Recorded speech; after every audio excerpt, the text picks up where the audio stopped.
আব্দুল্লাহ রহমাতুল্লাহ আলাইহির বাপ মুবারক করিম এই কিস্সাটা হুজুর বলেন। এই মুবারক করিম কত বড় মুত্তাকিন, বাপ যেমন ছেলে তেমন। মুবারক করিম এক বড় মালিকের বাড়ির গোলাম ছিলেন। মালিকের অনেক বাগ বাগান, এক এক বাগানে এক একটা মালি 2, 4, 5টা করে মালি দেওয়া। মালিরা যা করে সব জায়গায় করে, আগাগোড়া সব জায়গায় করে, 2 নম্বরই 9 নম্বরই 6 নম্বরই। কিন্তু মুবারক করিম আনারের বাগানের মালি বানাইছে। এর তাকওয়া এত পরহেজগারি, এত ভালো মানুষ যে মুবারক করিমের মালিক জীবনেও কোনোদিন মুবারক করিমের বাগান দেখতে যায় না, তদন্তে যায় না। ওনার পর বিশ্বাস আছে ফল ফ্রুট বিক্রি করে টাকা সময় মতো পাঠায় দেয়। তো 20 বছর একটানা মুবারক করিম ছেলেবেলা থেকে, ছোট থাকতে 7-8 বছর বয়সের থেকে মালিকের বাগান পাহারাদারি করে, গোলাম বাচ্চা হিসেবে কিনছে। তো 20 বছর পরে মালিক একদিন ইচ্ছা করছে যে বাগানগুলো ঘুরে দেখি, পরিদর্শনে গেছে, দেখে টেকে লাস্টে গেছে মুবারক করিমের বাগানে। যে বলছে, মুবারক সব বাগানে গেছি, দেখছি সবই ভালো, তবে তোমার বাগানটা বেশি ভালো লাগতেছে। যার বাগানেই গেছি সেই আমারে তার বাগানের ভালো ফলটা খাওয়াইছে। কেউ খেজুর বাগান, কেউ আপেল বাগান, কেউ পেয়ারা বাগান, যে যার বাগান সে তার ভালোটা খাওয়াইছে। তোমার বাগানের তো আমার একটা ভালো আনার খাও। মুবারক করিম যাইয়া গাছের থেকে বড় লাল টকটকে নিখুঁত একটা আনার মনে করছে এইটাই সবচেয়ে ভালো হবে। ওইটা পাড়িয়ে নিয়ে খুলে দানাগুলো প্লেটে করে মালিকরে দিয়েছে। মালিক দুটিয়ে দানা মুখি দিয়ে টকে চোখের পানি ছেড়ে দিয়েছে। মুবারকরে ধমক দিয়েছে, বেটা 20 বছর তোর পর আত্মবিশ্বাস রেখে তোর বাগানে দেখতে আসি না, 20 বছর পর আসছি আর তুই আমার একটু টক আনার খাওয়ালি। আমি বাগানের মালিক, আমার একটা মিঠি আনার খাওয়াবি না? মুবারক করিম কয়, মালিক আমি তো জানি না যে আপনার বাগানের কোন গাছের আনার মিঠি আর কোনটা টক। কি 20 বছর তুই বাগান পরিচর্যা করিস, জানিস রে মিঠি আর টক? কারণ আমি তো খাই না, তো জানবো কি রে? খাইস রে কে? আপনি কি আমার খাইতে কইছেন? আপনি তো আমার পাহারা দিতে কইছেন। আর তা পড়িয়ে যায় যেটা গাছেতে পড়িয়ে যায় তা তো আর আমি দাবিতে রাখি না, তাও তো খাতি পারিস। তাও তো বলেন নাই যে গাছেরটা খাইতে পড়িয়ে যাটা খাইস, তা তো কর নাই। তো আমি কে জায়গা থাকি, তুই খালি দেখে কিনা? কয় যে আপনি দেখেন না, আপনারও মালিক যে, আনারেরও মালিক যে, আমারও মালিক যে, সে তো দেখে। জোরে কন্ড আল্লাহু আকবার। আরে প্রধানমন্ত্রী মাল দেয় রাস্তা বানাইতে, প্রধানমন্ত্রী আসে না, আমাদের মুবারক করিমরা রাস্তা বানায়। 10 কিলোমিটার রাস্তা বানায়, ওই মাথায় জাতি জাতি পিছনের রাস্তার টিউব বাড়ায়। খাইজনি, চুলকনি, পাঁচড়া, বীজ ফুড়া টেমা হয়ে গেছে, ভুলিয়ে গেছে, মাঝখানতে ড্রেন হয়ে গেছে, ইরিদানের ব্লকের ড্রেন। লা তাকরাবা হাযিহি শাজারা, একটা কথা ফলো করে চলবা। এর ভিতরে সবগুলো যদি ভালো লাগে আর এ যদি বেশি দিন থেকে এগুলো ব্যবহার করতে মনে চায়, তাহলে ওই একটা গাছের কাছে যাবা না। লা তাকরাবা হাযিহি শাজারা, 2 জনের কেউ যাবা না। একজন যাবা আর একজন যাবা না, তাহলে 2 ভাগ হয়ে যাবে, আর এক ঝামেলায় পড়বা। 2 জনের কেউ যাবা না। তো আমরা আরবিতে বলি আউয়ালুন নাসি আউয়ালু নাসিন, দুনিয়ার সর্বপ্রথম মানুষটা সর্বপ্রথম ভুলে জানেওয়ালা, ভুল করনেওয়ালা বলবো না, ভুলে জানেওয়ালা। তো ভুলে গেছেন, তাও উনি বলেন ওমা আনসানিহু ইল্লা শাইতান। মুসা আলাইহিস সালাতু ওয়াস সালাম আর খিজির আলাইহিস সালামের সফরের একটা গল্প আছে। সে জায়গাও হযরত ইউসা ইবনে নূন আলাইহিস সালাতু ওয়াস সালামকে মুসা আলাইহিস সালাম বলছেন যে, বললাম না যে মাছ যে জায়গা থেকে হারায় যায় সেই জায়গা আমারে স্মরণ করে দিবা। তো ইউসা ইবনে নূন আলাইহিস সালাম বলছিলেন ওমা আনসানিহু ইল্লা শাইতান, আমি তো মনে রাখার চেষ্টা করছি, ভুল হয়ে গেছে শয়তান। আদম আলাইহিস সালামও মনে রাখার চেষ্টা করেছেন, কিন্তু ভুল হয়ে গেছে কে? আর তার ভুল হয়ে দেওয়ার কৌশলটা কি? সে ভাষার কাছে সবাই হেরে যাব। সে এসে বলে ইন্নী লাকুমা লামিনান নাসিহিন, আমি আপনাদের 2 জনের জন্য একমাত্র উপদেষ্টা। আমারে দেখে কি পছন্দ হয়? আমার কথা করছি না আপনার কাছে, আদম আলাইহিস সালামের কাছে শয়তান জিজ্ঞেস করছে। এত বড় পাগড়ি একটা বান্ধি আছে, কি দাড়ি, বড় 43 বন্ধের জুব্ব একটা গায়ে, পাগড়ি বগড়ি বান্ধা, হাতে তসবি, গাড়ে যায় নামাজ, বগলে দস্তারখান, হাতে কোড়া লাঠি। সে কি টিবরি টুবরির ভাব কি? সামনে জান্নাতের গেটে বসে বলতেছে ইন্নী লাকুমা লামিনান নাসিহিন। উলামায়ে কেরাম বুঝতেছে তাকিদের পর তাকিদ, ইন্নির মধ্যে এক তাকিদ আছে। আনা কইলে হতো, সেখানে কয় ইন্নী, অবশ্যই আমি, লাকুমা আর কাহারও জন্য নয়, অবশ্যই শুধু তোমাদের 2 জনের জন্য।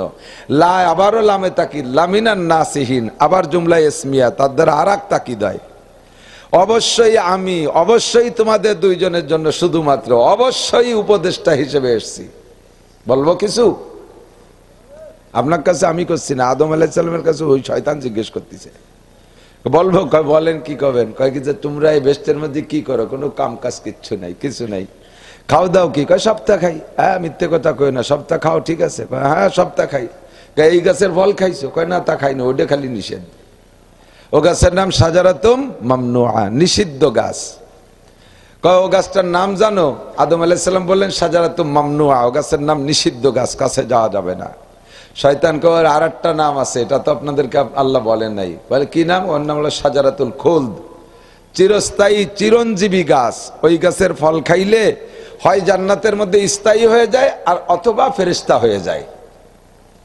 এখন যদি আপনাদের এই জান্নাতের সবকিছু ভালো লাগে আর অনেক দিন বহুকাল চিরস্থায়ীভাবে এই গাছের ফল মানে এই জান্নাতের মধ্যে থাকতে চান, তাহলে যে কোনো কায়দায় ওই গাছেতে একটু খাইয়েন। আর যদি ফেরেশতা হতেও ভালো লাগে তাহলে ওই গাছের ফল খালি ফেরেশতা হয়ে যাবেন। ও গাছের ফলের দুইটা ক্রিয়া, একটা হলো ফল খাইলে চিরস্থায়ী হয়, আর একটা হলো ওই ফল খাইলে ফেরেশতা হওয়ার সম্ভাবনাও থাকে। তো যদি আপনাদের দুইজনের ফেরেশতা হওয়ার লোভ থাকে তাহলে এক ফাঁকে একটু খাইয়েন, আল্লাহ যে ফাঁকে না দেখে চোখের আড়ালে একটু খাইয়েন। দুটোর যেটা ভালো লাগে, ফেরেশতা হতে পারেন, চিরস্থায়ী হতে পারেন। কথা সত্যি না মিথ্যা?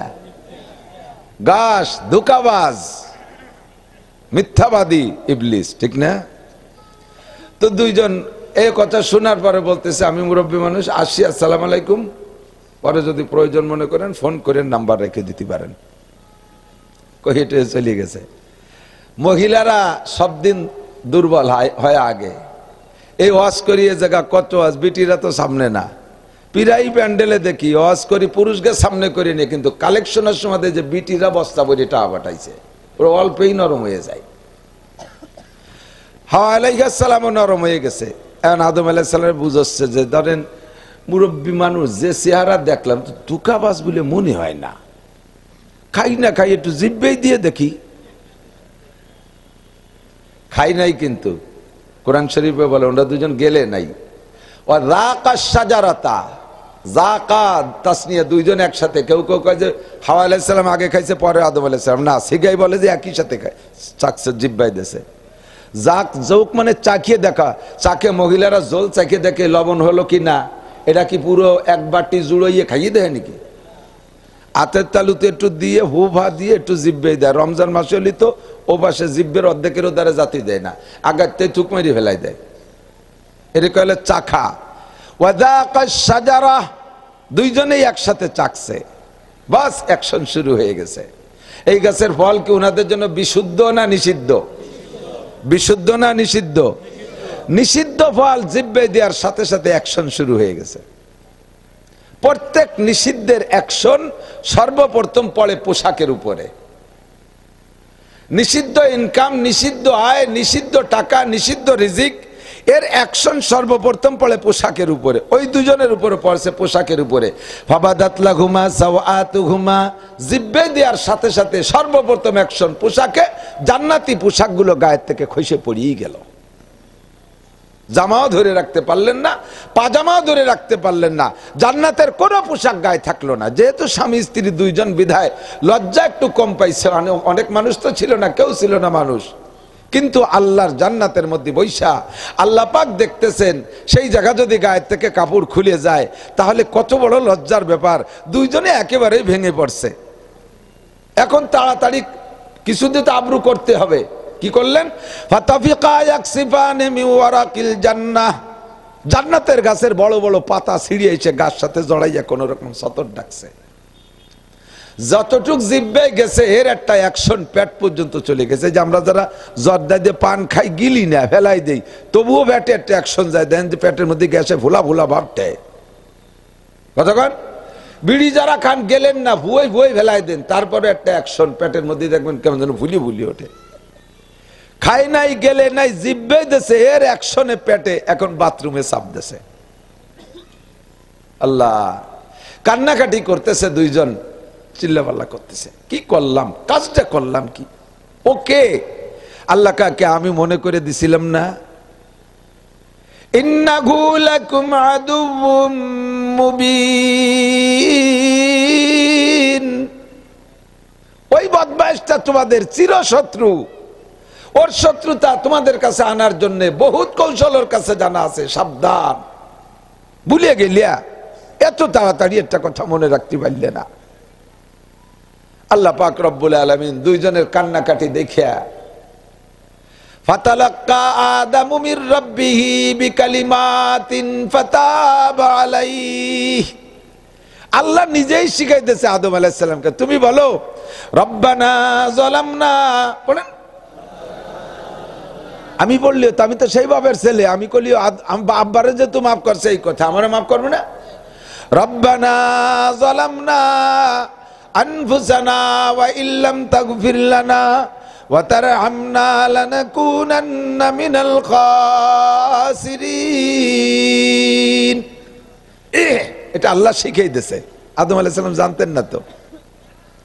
এদিক এদিক যারা আসবেন নতুন করে বসবেন, আমার সময় কম, অল্পর ভিতরে সেরে যেতে হবে। আমার এই ভাই হযরত মাওলানা ইখলাসুর রহমান সাহেব, ছাত্র বয়সে ইব্রাহিম ভাইকে ডাকতাম, একসাথে পড়ছি, আমার এক ক্লাস উপরে পড়তো তারাইল ফুকরা, সেই থেকে ভালোবাসা। জানে যে ছাত্র ভাই একসাথে পড়ছি, গেলি তো যে কোনো সময় ধরে নিয়ে আসতে পারবো, কিন্তু ও জমানা গুজার গিয়া জব খলিল কা ফাকতা উড়ায়া করতা থা, সে সমাজ চলে গেছে, যে কোনো সমাজে দরিয়ানার দিন শেষ হয়ে গেছে। আল্লাহ তাআলা আপনাদের দোয়া আমার জন্য এত কবুল করছে যে প্রচুর ব্যস্ততা বাড়াই দিছে, দাঁড়ানোর খাড়ানোর সময় নেই। সকালে গোপালগঞ্জ, রাত্রে চট্টগ্রাম, আবার পরের দিন সকালবেলা গোপালগঞ্জ, আইসি আবার 2-3টে মাহফিল, স্বাস্থ্যের সাথেও পারতেছি না। উনি যে টাইমে গেছে সে টাইমে আজকাল বাঁশবাড়ি মাদ্রাসায় মাহফিল, যেতেই হবে, আত্মীয় স্বজন, আমি সেখানকার ছাত্র, তারা আগে দাওয়াত নেছে, এই টাইমটা পাইছে ভাগে, যতটুকু পাইছে অতটুকু সময় কাজে লাগাতে হবে। যারা আসছেন বসেন, বসলে ফায়দা বেশি, বসার কত সুন্দর জায়গা, পিছনে আর মাদুর নাই, জায়গা তো ফাঁকা আছে, পাটি আছে। আর আপনারা যারা আছেন তারা একটু আগায় বসেন, তাহলে একরামের বদৌলতে 10 বছরের থেকে সব হয়ে যাক। জায়গাটাই তো সব কামাই করতে আসছেন, নাকি বলেন? হ্যাঁ, এখানে খাবার দেবে না ইনশাল্লাহ, তাহলে নেকি কামাই করবো, যেতে একটু যাতে হয়। একরামের নিয়তে আগায় বসলে 10 বছরের থেকে সব একেবারে নির্ঘাত, এর মধ্যে কোনো ভেজাল নাই। পিছনালারা বসবে এই নিয়তে একরামের সাথে আসেন। তো আদম আলাইহিস সালাতু ওয়াস সালামকে মুনাজাত শিখাই দিয়েছে কে? আল্লাহ। একটু বলেন কে? আরে আল্লাহ, আল্লাহ জিজ্ঞেস করলে বলবেন আল্লাহ। কে? একবার আল্লাহ বললে 4000 নেকি, কেন বলবো না? প্রেসিডেন্টের নাম বললে এত নেকি না, প্রধানমন্ত্রীর নাম বললি নেকি না, আমাদের রাজনৈতিক নেতাকে নাম বললি নেকি না, আমার আল্লাহর নাম বললে 4000 নেকি। কোন সুবহানাল্লাহ। আদম আলাইহিস সালামকে এই মুনাজাত শিখাইছে কে? আল্লাহ শিখাইছে। আল্লাহর সামনে থেকে আল্লাহর হুকুমের খিলাফ করে ফেললো, আল্লাহ এত তাড়াতাড়ি শিখাবে কেন? এই কিছুদিন আগে শয়তান ভুল করছে, তারে তো শিখাই দিল না। কতক্ষণ শয়তান ভুল করছে না, আদমরে সিজদা না দিয়ে ভুল করছে, তারেও শিখাই দিলি, বা তো তুই রব্বানা জালামনা ক, তারে শিখাই না, আদম আলাইহিস সালাম শিখাইলো। আল্লাহ পার্সিয়ালিটি আছে যে কয় যে বাস্তবে তো তাই দেখতেছি, কিন্তু মীমাংসা করে নেই। দুইজনের ভুল একরকম না, ভুল যদি একরকম হতো তাহলে সমাধানও একরকম হতো, ভুল তো একরকম না।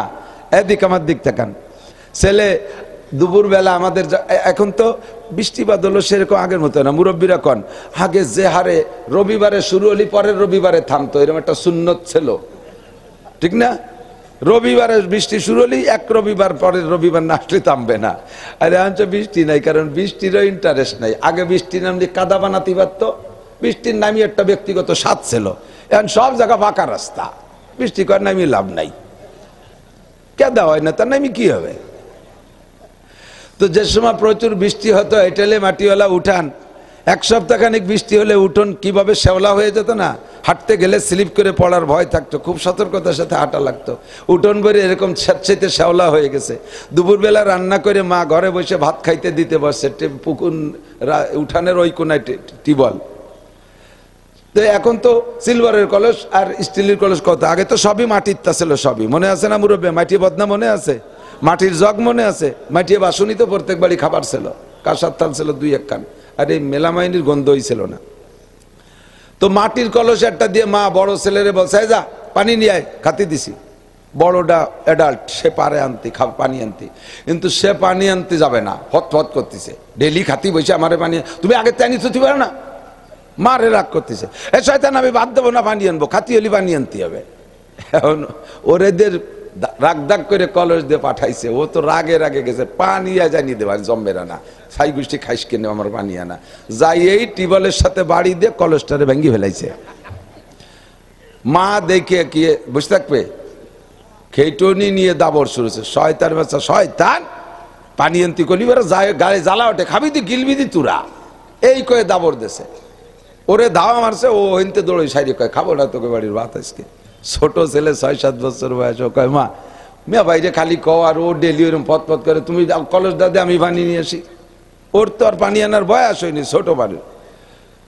ও জোর করে কলসেরটা নিয়ে গেছে, যাইয়া পানি ভরে নিয়ে ঘরের দিকে হাঁটা দিয়েছে, স্লিপ করে উঠোনে পড়ে কলসের ডব ভেঙে গেছে। এখনো ভয়তে এই হামাগুড়ি দিয়ে দৌড়ানোর চেষ্টা হতেছে, মেয়া ভাইও কলস ভাঙলো, আমিও কলস ভাঙলাম। মা তো তারা এইভাবে ধাওয়াইছে, আমারও তো চুলি ফেলাই দেবে না, কলস মোটে দুডিয়ে শেষটা আমি ভাঙলাম, শেষ করে ফেলাই দেবে। ও হামাগুড়ি দিয়ে দৌড়ে যাবে, ওই যে স্লিপ করিয়ে কলস পড়িয়ে কলসের চালায় হাঁটু কাটিয়ে গেছে, খানি রক্তে তার হয়ে যাচ্ছে। মা কি দুধের সাথে একরকম আচরণ করবে, এ ভয়তে চোখ মুখ গুলাই গেছে, দৌড়ানোর চেষ্টা করতে। মা দৌড়ে, বাবা তুই কান্দিস না, দৌড়াস না, তোর হাঁটু কাটি গেছে, দাঁড়া আমি মলম নিয়ে আইছি। কলস ভাঙছে তাতে কি হয়েছে, মাথার তলে কলস সেদিন 16টা রাখছি, তুই তো মনে হচ্ছে 2 কলস, কোনো টেনশন নাই, দাঁড়া তোর হাঁটু কাটি গেছে, মলম নিয়ে আসি। একই কলস আগের জন ভাঙছে, তারে লাঠি দিয়ে ধাওয়ায়, আর পরের জন কলস ভাঙছে, তার জন্য মলম দেয়। কারণ কি, কলস ভাঙ্গার অপরাধ দুইজনের এক না। আগের জন বেয়াদবি করে ভাঙছে, আর এর ডাল অতর্কিত স্লিপ করে ভাঙছে, এজন্য এরে মলম দেয়। শয়তান কলস ভাঙছে বেয়াদবি কইরা, লা আসজুদ, আমি সিজদা করলাম, আসজুদ, আমি সিজদা করব না। কেন করবি না? কয়লা আনা খায়রুম মিনহু, আমি আদমের চেয়ে ভালো। এই বলে যুক্তি খাড়া করার কারণে আল্লাহ পাক রব্বুল আলামিন তার কলস ভাঙ্গার কারণে তারে কয় ফাখরুজ ফা ইন্নাকা রাজিম, বেয়াদব বের হ, তুই আর জান্নাতের মধ্যে ঢুকতে পারবি না। আদম আলাইহিস সালামেরও কলস ভাঙছে, তবে এই কলস উনি বেয়াদবি করে ভাঙ্গে নাই, ওনার কলস ভাঙছে স্লিপ কইরা, পিছলে পড়ে যে কলস ভেঙে গেছে, হাঁটু কাইটা গেছে। আল্লাহ মলম দেয়, কয় তুমি বলো রব্বানা যালামনা আনফুসানা ওয়া ইল্লাম তাগফির লানা ওয়া তারহামনা লানাকুনান্না মিনাল খাসিরিন। আল্লাহু আকবার।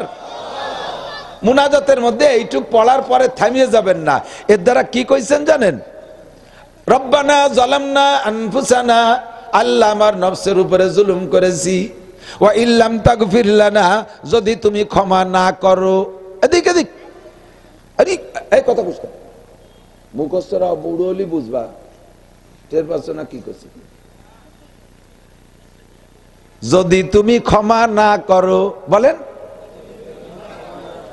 ওয়া ইল্লাম তাগফির লানা ওয়া তারহামনা, আর দয়া না করো, লানাকুনান্না মিনাল খাসিরিন, তাহলে ক্ষতিগ্রস্তদের অন্তর্ভুক্ত হইয়া যাব। কি কইছেন? যদি তুমি মাফ না করো, দয়া না করো, তাহলে ধ্বংস হয়ে যাব। মাফ কি চাইছেন? মাফ কিন্তু চান নাই। এলে আল্লাহরে ওয়াজ করতেছেন, বুঝাচ্ছেন যে আল্লাহ দেন আল্লাহ, যদি আপনি আমারে ক্ষমা না করেন আর দয়া না করেন তাহলে ধ্বংস হয়ে যাবে, এলে বুঝাইলেন, কিন্তু ক্ষমা চান নাই। এতেই আল্লাহ পাক আদম আলাইহিস সালামের পর খুশি হয়ে মাফ করে দিয়েছে। তবে আমাদের এই মুনাজাতের পরে আরেকটা পড়তে হবে, ক্ষমা চাইতে হবে। এবার এতক্ষণ তো বলছেন যদি ক্ষমা না করো আর দয়া না করো তাহলে ধ্বংস হয়ে যাব। আল্লাহ কয় ক্ষমা চা, ক্ষমা তো চাচ্ছিস না, তো আমার ওয়াজ করতেছিস। এই মুনাজাতের পরে ক্ষমা চার মুনাজাত করতে হবে। কি কইয়া? রব্বানা ফাগফির লানা যুনুবানা, ও আল্লাহ আমাদের গুনাহ সব মাফ করে দাও। রব্বানা ফাগফির লানা, যদি রব্বানা যালামনা আনফুসানা, যদি আমরা অন্যায় করেছি নফসের উপরে, ওয়া ইল্লাম তাগফির লানা ওয়া তারহামনা, যদি দয়া না করো আর ক্ষমা না করো তাহলে ক্ষতিগ্রস্ত হয়ে যাব। কাজেই রব্বানা ফাগফির লানা, আল্লাহ আমাকে ক্ষমা করে দাও। রব্বানা ফাগফির লানা যুনুবানা ওয়া কাফির আন্না সাইয়্যাতিনা, আর আমার আমলনামা থেকে গুনাহগুলোকে মিটাইয়া দাও। কাফির মানে মিটাই দেওয়া, আমার আমলনামায় যেন গুনাহ না থাকে। ওয়া কাফির আন্না সাইয়্যাতিনা, তারপরে ওয়া তাওয়াফানা মাআল আবরার, আর আমাকে নেককার মানুষদের মরণের মতো একটা মরণ দিও। আল্লাহওয়ালা দিনদার নেককার যারা, তাদের মরণের মতো মরণ দিও। তাদের মরণ কেমন? আল্লাহ পাক বলেন, ইন্নাল্লাযীনা ক্বালু রাব্বুনাল্লাহ, যারা বলে আমার রব আল্লাহ। এ মুসলমান জবাব দেন, আমাদের রব কে? আল্লাহ আমার রব। খাওয়ায় আমাকে আল্লাহ, পড়ায় আমাকে আল্লাহ, বাঁচায় আমাকে আল্লাহ, পানি দেয় আমাকে আল্লাহ, অক্সিজেন দেয় আমাকে আল্লাহ, রক্ত দেয় আমাকে আল্লাহ, কিডনি দেশে আল্লাহ, চক্ষু দেশে আল্লাহ, জিহ্বা দেশে আল্লাহ, অঙ্গ প্রত্যঙ্গ আল্লাহ, ধান দেয় আল্লাহ, চাউল দেয় আল্লাহ, মাছ দেয় আল্লাহ, গোশত দেয় আল্লাহ। তেফলের আগার না দেখি বার যায় শির, তেফলের আগার না দেখি বার যায় শির, তেফলে মিসকিনরা আজানান মুর্দাগির, চার পারা কদরে তাকত বারেনে, বরজইফা কদরে হিম্মত কারেনে। যে যেমন ব্যক্তি তার জন্য তেমন আসবাব ব্যবস্থা আছে না নাই? কথা বলেন আছে? আরে 400 টাকা দামের চাউল খাওয়ার মানুষ আছে, 400 টাকা দামের চাউলও আছে, 40 টাকা দামের চাউলও আছে, তা খাওয়ার মানুষও আছে। 3000 টাকা দামের লুঙ্গি আছে, তা ব্যবহার করার মানুষও আছে। 300 টাকা দামের লুঙ্গি আছে, তা ব্যবহার করারও মানুষ আছে। কথা কোন ঠিক কি ঠিক না? আরে 3000 টাকা দামের লুঙ্গি, 300 টাকা দামের লুঙ্গি পরা আলারে যদি পরায় দেয়, তাহলে আর আমাকে গালে ভাত যাবে না? ঠিক তো? কালি কালি করেন, একটু বুঝিয়ে কর।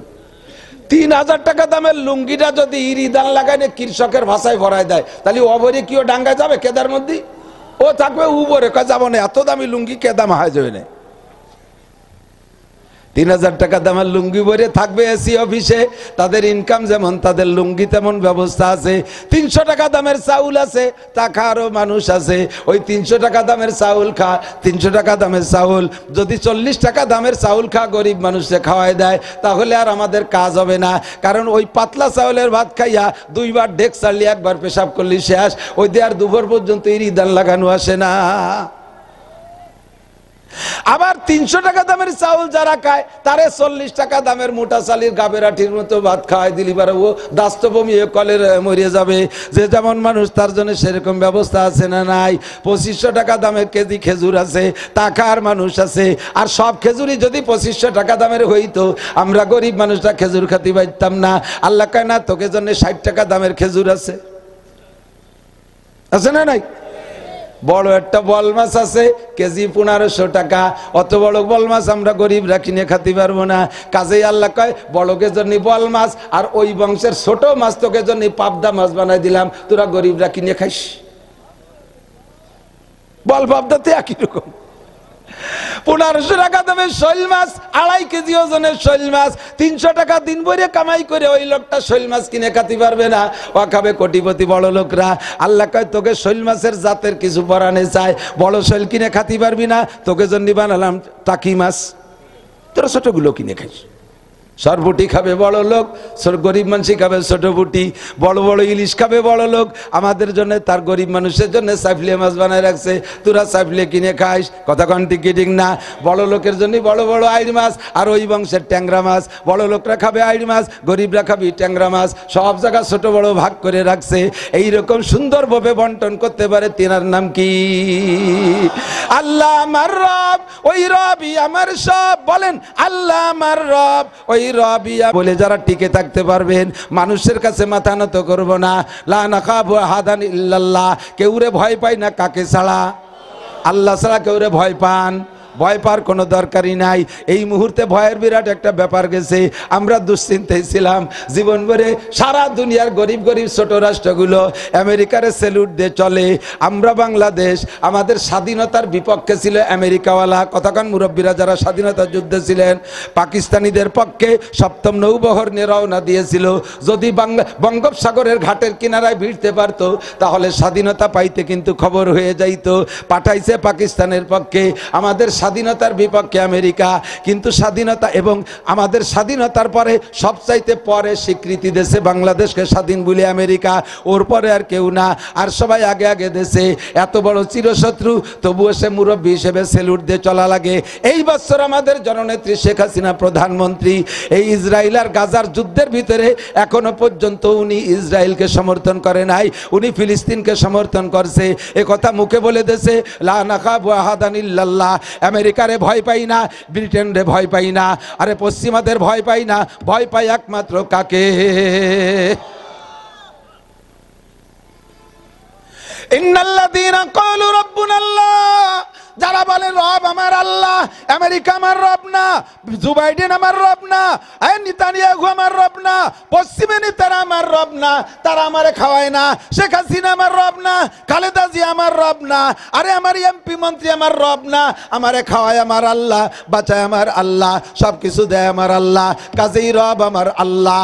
এই কথা বলে যারা অটল থাকবা, সুম্মাস্তাকামু, আল্লাহ পাক বলেন তাতানাজ্জালু আলাইহিমুল মালায়েকা, তোমার মরণের সময় 500 ফেরেশতা পাঠানো হবে।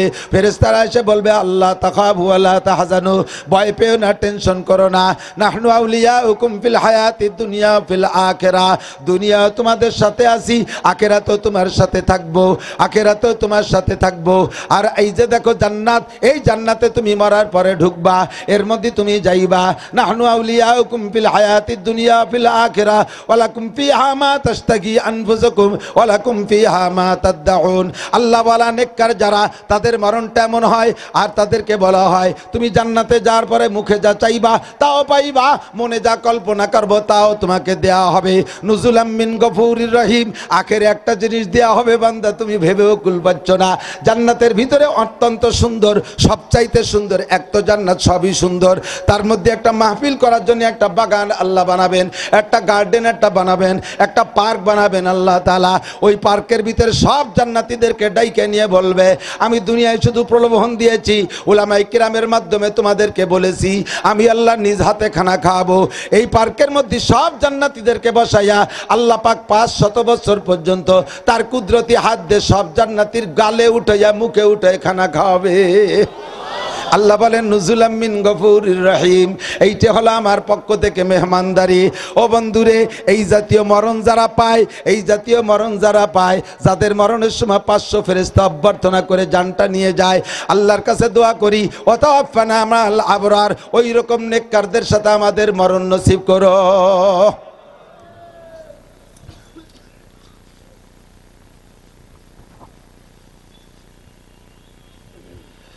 আল্লাহ তো দোস্ত, আমাদের সেই বসত বাড়ি ছিল কোন জায়গায় কোন তো? জান্নাতে। কোন জায়গা? বাপের সূত্রে যে জায়গা পায় তারে কয় পৈতৃক, মাম বাড়িতে যা পায় মাতুল, ঠিক না? আব্বা আদম আলাইহিস সালাম তার বাড়িও জান্নাত, মা হাওয়া আলাইহিস সালাম তার বাড়িও জান্নাত, তাহলে পৈতৃক আর মাতুল দুইয়ের সম্পত্তি জান্নাত। এই শয়তানে ধোঁকা দিয়ে আমাদেরকে বের করে দিয়েছে। প্রথম মানুষটা আদম আলাইহিস সালাম যদি ওই ভুলটুক না করে ফেলতেন, তাহলে আমাদের সকলের জন্ম হতো জান্নাতে, বেরোনো লাগতো না, এই দুনিয়ায় হতো না। তাহলে এই আমলিগ, বিএনপি, জামাত, জাতীয় পার্টি, আটরশি, চন্দ্রপাড়া, মানিকগঞ্জ, সুরেশ্বর, বজেশ্বর, ইনায়েতপুর, বাহাদুরপুর, শরীয়তপুর, মাদারীপুর, ফরিদপুর, এতাহাতি, ওয়াজাহাতি, কাদিয়ানি, হিজবুত তাওহীদ, মাওহিদ, তারপরে দেওয়ানবাগি, রাজারবাগি, কুতুববাগি, এই আওয়াজ আবার ঝামেলার মধ্যে পড়া লাগতো না। এর কারণে হযরত আদম আলাইহিস সালামের কাছে, কবরের কাছে যাইয়া মুসা আলাইহিস সালাম, ইবনে মাজাহ শরীফের হাদিস, মুসা আলাইহিস সালাম যাই বলতেছে আসসালামু আলাইকুম আব্বা, ডাক দেছে আদম আলাইহিস সালাম রে, আসসালামু আলাইকুম আব্বা। ওরি কবর থেকে ওয়ালাইকুম আসসালাম, মানেন তা তুমি কেডা? কয় জানা মুসা বনি ইসরাইল, আমি তো বনি ইসরাইলের নবী মুসা আসছে। আব্বা একটু উঠবেন, হাদিসে দুই রকম আসছে, উঠে আসছেন অথবা কবরেতে জব দিছে। কি ব্যাপার, তুমি একদিন পর কি জন্য আসছো? কয় যে আব্বা আপনার সাথে একটু ঝগড়া করতে আসছি। কি ঝগড়া? কয় যে আপনি যদি জান্নাতে গন্ধম না খাইতেন, তাহলে আমাদের এই দুনিয়া এসে আমি যে কত বড় বিপদে আছি তা তো আপনি টের পাচ্ছেন নাই, ফিরাউনি জ্বালায় ঠিকতে পারতেছি না। এই জয় ঝামেলা আজে বাজার, বনি ইসরাইল এত বড় কুজড়ো জাতি, এই যে ইহুদিরা, এই যে ইসরায়েলিরা, ওরা হলো বনি ইসরাইল, এ জাতির জ্বালায় মোটে আমি বিটে ছাড়া হয়ে যাচ্ছি। হযরত মুসা আলাইহিস সালাম ওই জাতির জ্বালাই মিশর থেকে ত্যাগ করে ফিরাউনের সাথে গঞ্জাম একটু কায়দা বাইদারে চললি হতো, কিন্তু তাদের সহ্যই হলো না। মুসা আলাইহিস সালামকে সবর কর, ফিরাউনরে এই জায়গা শোয়াই ফেলবো বাড় হইয়া। ওরা কয় না, ডেলি ডেলি ঝামেলা করে একদিক চলেন দিয়ে ছড়িয়ে পড়ি। এই যে সরছে সেই থেকে ইহুদিরা জীবনে পৃথিবীর কোন জায়গায় কোনো ভূখণ্ড স্বাধীনভাবে নিজস্ব কোনো জমি পাই নাই। এখন ইসরায়েলিরা ফিলিস্তিনিকে জমি দখল করে খায়, ওকে নামে কোনো দেশ বরাদ্দ নাই। এই ভিটে ছাড়া জাতির জ্বালায় আমি টিকতে পারতেছি না। আপনি যদি গন্ধমটুক না খাতেন তাহলে কি এই দুনিয়া এসে ঝামেলা করা লাগতো? বেস্তের মধ্যে জন্ম নিতাম, আরামা এসে খাতাম, কামাই রোজগারে কোনো জয় ঝামেলা ছিল না। এই কাজটা কেন করলেন? আদম আলাইহিস সালাম কাছে হামতা মুসা বনি ইসরাইল, তুমি কি বনি ইসরাইলের নবী মুসা? বলে হ্যাঁ আল্লাহ আনা। না আমার তো মনে হয় না। আদম আলাইহিস সালাম বলতেছে আমার তো মনে হয় না যে তুমি নবী মুসা, তুমি কোনো পাবলিক মুসা নাকি তাই কও। মুসা আলাইহিস সালামকে আল্লাহর কিরে আমি মুসা, নবী মুসা, কি কোন বিশ্বাস হয় না? যেটা হতেই পারে না, তুমি নবী হয়ে এমন প্রশ্ন কেন করো? তোমার তৌরাতে কি লেখা নাই যে প্রত্যেকটা মানুষের জন্মের দুনিয়ায় আসার 50,000 বছর আগে আল্লাহ তাআলা তার রুজি আর তকদির লিখে রাখছে? তাহলে তা তো লেখছে।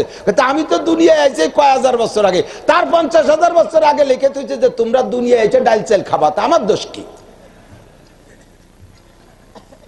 হাদিসের শব্দ ফাহাজ্জা আদামু মুসা, ফাহাজ্জা আদামু মুসা, ফাহাজ্জা আদামু মুসা 3 বার কইছে নবী আলাইহিস সালাম। আদম আলাইহিস সালাম মুসা আলাইহিস সালাম হারাই দিয়েছে, আদম আলাইহিস সালাম মুসা আলাইহিস সালামের হারাই দিয়েছে। মুসা আলাইহিস সালাম সল করে জব পাইয়া চুপ হয়ে গেছে, কয় না তা তো ঠিকই আব্বা, ঠিকই কইছেন, তা থাকবে যা হইছে যা আবার হয়ে গেছে। তা আউয়ালুন নাসিন প্রথম মানুষটা প্রথম ভুল করে ফেলাইছে। আমরা তার ওলিয়া আওলাদ, আমাদেরও ভুল হওয়াটা স্বাভাবিক। এই কথাটা কববিদায় কাজ গেল লম্বা হয়ে, বক্তাকে স্বভাব যা, সেটা হলো প্রত্যেক বছর কই যে ওয়াজের ময়দানে বসে বাদাম খাওয়া চলবে না। গতবার নিষেধ করছি, এবারও কটা বাদাম কিনে এনে বইছে, এ ভাক্কা মাইরে মাইরে খায়। তা আমি তো কমপক্ষে ইউনিয়নের পার্থক্য তো আছি, আমি বাক্যেন্দ্র ইউনিয়ন, সদর গোপালগঞ্জ আপনারা এই ইউনিয়ন। তা আমি তো মেহমান, আপনারা খাবেন আর আমি বসে থাকবো বক বক করবো, তা হবে না। আমারও দেন, খাই, আপনারাও খান, সবাই মিলে খাইয়ে দেশে একসাথে হওয়া যাবে। যদি তা না হয় তাহলে চুপ থাকতে হবে। আল্লাহ পাক নিজেই বলেন যখন ওয়াইদা কুরিয়াল কুরআন ফাসতামিউ লাহু ওয়া আনসিতু, যখন কোরআন পড়া হয়, তিলাওয়াত করা হয়, এমন তরজমা করা হয়, তাফসীর করা হয়, তখন তুমি কোরআনকে শোনার জন্য ফাসতামিউ অন্তরের কান দিয়ে শোনো, ওয়া আনসিতু জবানকে বন্ধ রাখো, জবানের কোনো কাজ করবা না, জবানের যত কাজ আছে সব কাজ থেকে বন্ধ রাখো। ওয়া আনসিতু লাআল্লাকুম তুরহামুন, তাহলেই তোমার পর রহমত নাজিল করা হবে। একদিকে কানে শুনবা আর একদিকে মুখের কাজ করতে থাকবা, তাহলে তোমার উপরে রহমত নাজিল করা হবে না। এই লম্বা টাইম বসে থেকে কোনো ফায়দা হবে না, তুমি এখান থেকে কিছুই নিয়ে যেতে পারবা না, খালি হাতে বাড়ি চলে যাবা, খালি হাতে। এই সময়টা আমার করতো কাজ ছিল, কিছু না হোক কমপক্ষে 2টা বিড়ি খালিও তো কাজ হতো। সব বাচ্চা দিয়ে যখন আছে বসছেন, তাহলে এই সময়টারে নষ্ট কেন করব? আল্লাহ পাক রব্বুল আলামিন বড় মায়ার সাথে দয়ার সাথে আমাদেরকে নসিহতের জন্য, আমরা যাতে মানুষের মতো মানুষ হইয়া, এ ভাই এদিক তাকান, জান্নাতে তো গরু যাবে, কথা কয় না, বাঘ, সিংহ, কোন প্রাণী কেউ যাবে, মানুষ ছাড়া একটা খেজুর গাছ আর 9টা প্রাণী, 10টা, এই 10 জন মানুষ ছাড়া, মানুষ আর জিন ছাড়া খেজুর গাছ। যেই খেজুর গাছের সাথে হুজুর আলাইহিস সালাতু ওয়াস সালাম মসজিদে নববীতে টেক লাগাইয়া এলান দিয়ে খুতবা দিতেন, একে বলে উস্তুনে হান্নানা। এই উস্তুনে হান্নানারে একদিন হুজুর মেম্বার, হযরত উসমান রাদিয়াল্লাহু আনহু মেম্বার বানাই দিয়েছে। হুজুর মেম্বারের পর বসে বয়ান করেন, খেজুর গাছের সাথে এলান দিয়ে খুতবা দিতে আপনার কষ্ট হয়। তো যেদিন মেম্বার বানাই দিছে, ওই দিন খেজুর গাছটা ছাইড়ে দিয়া মেম্বারের পর যে বসছে, মসজিদে নববীর মধ্যে মেম্বার, খেজুর গাছ, এ খেজুর গাছে পোলাপানের মতো গুনগুন করে কাঁদতেছে। না এই কান্দা শুনছেন না? না এই কান্দা পোলাপান্ডে মারলি প্রথম তো জোরে কান্দে, পরে বেশ খানিক সময় কান্দার স্টার্ট চলতি তালে থাকে, ওর কান্দার ইচ্ছে না কিন্তু তারপরও কান্তি তালে থাকে, এটা কল না এ কান্দা। অথবা কোনো কিছু প্রয়োজন হলে জোরে সোরে কয় না, গুনগুন গুন তালে তায়, এর কয় না এ কান্দা। এই মৌমাছির আওয়াজের মতো খেজুর গাছের গুনগুন করে নাকে কান দিছে, আর উপরের থেকে সারা গা, উপর থেকে পানি বের হইয়া খেজুর গাছের সারা গা ভিজে যাচ্ছে, কানলে চোখ থেকে পানি পড়ে। আরে এইটা অরিজিনালি কান্দা ছিল খেজুর গাছের। উস্তুনে হান্নানা আজবারে রাসূল নালামি মাই নালামি নালামি আয় নালামি মাদ হামতু আরবা বেউকুল উস্তুনে আন্না না আজবারে রসুল নালামি মাদহাম চুয়ার বাবে উকুল। এই খেজুর গাছটা জ্ঞানী মানুষের মতো এরকম পুপাই পুপাই কাঁদতেছে, গুনগুন করে কাঁদতেছে। হুজুর দেখে দেয় যে ওই সব সাহাবা শুনতেছে যে ওইতে গুনগুন শব্দ আসতেছে আর গা বেয়ে পানি পড়তেছে। হুজুর কাছে যে দেয় যে সত্যিও কাঁদতেছে। হুজুর জিজ্ঞেস করলে লেমা তাপকে এরমারে কে, ভালো আওয়াজ কিন্তু একবার কয়ে দিয়ে যাবো দেশের সবাই চাবে, আর যদি একবার একার কেরিবা দাও তাহলে তোমার কেউ নবে না, সিজন সামনে। হুজুর যায় খেজুর গাছে বলতেছে তুই কাঁদো কে? তো খেজুর গাছের জবান আল্লাহ খুলিয়ে দিছে, কন্যা সুবহানাল্লাহ। খেজুর গাছের কি জিব্বে আছে, ঠোঁট আছে, কথা কয় কি রে? হ্যাঁ জিব্বে লাগে, ঠোঁট লাগে না কথা কইতে? কয় না সবসময় লাগে না। ওই মাইকির হর্নের মুখ দিয়ে কথা বেরোছে, ওর কয়টা জিব্বে ও জায়গা? ওর কি ঠোঁট আর জিব্বে আছে? ও জায়গায় যে আমি এনে যা কই হুবহু তাই বের হয়, আর জোরে জোরে সরে বের হয়। আল্লাহ যদি কথা বলায় তাহলে জিব্বে আর ঠোঁট লাগে না। খেজুর গাছেও কথা কইতে পারে, পারে কি পারে না? খেজুর গাছে কয় হুজুর আমার বড় সৌভাগ্য, এদেশে কত লাখ লাখ খেজুর গাছ, কের সাথে আপনি টেক লাগাইলেন না? আজ বেশ কিছুদিন আমার সাথে এলান দিয়া খুতবা দিলেন, আজকে আমি কি অন্যায় করলাম যে আমারও বাধ্যতে আপনি ডাটের একটা মেম্বার পেয়ে চলে গেলেন? তো হুজুর বললেন যে খেজুর গাছ, আমি তো বার্ধক্য জনিত কারণে দুর্বল হয়ে যাচ্ছি, দাঁড়ায় দাঁড়ায় কথা বলতে কষ্ট, আমার উসমান মেম্বার বানায় দিয়েছে, আমার একটু বসতে ভালো লাগে। ও তুই যে এরকম কানবি তা তো জানি না খেজুর গাছ, আমার তো ওখানে বসে কথা বলা লাগে, নাহলে তো অসুবিধা হয়। তো তুই কি চাইস ক? খেজুর গাছে কানতে না আমার সাথে এলাইন দিয়ে খুতবা দিতে হবে। হুজুর কয় আমি তো মেম্বার পাইছি, আমার ওইটা ব্যবহার করাই লাগবে, বুড়ো হয়ে গেছি, কষ্ট হয়ে যায়। তাহলে তোর জন্য দুইটা প্রস্তাব, তুই যে কোনো একটা গ্রহণ করতে পারিস। বলেন হুজুর কি? এক নম্বরে তোরে আবার জীবিত করে দেওয়া হবে, ওটা তো মরা কাটা খেজুর গাছ, তোরে আবার জীবিত করে দেওয়া হবে, কিয়ামত পর্যন্ত তোর গাছে খেজুর হবে, দুনিয়ার সব মানুষ তোর কাছ থেকে এসে বরকতের সাথে খেজুর খাবে। হুজুর আর একটা কি?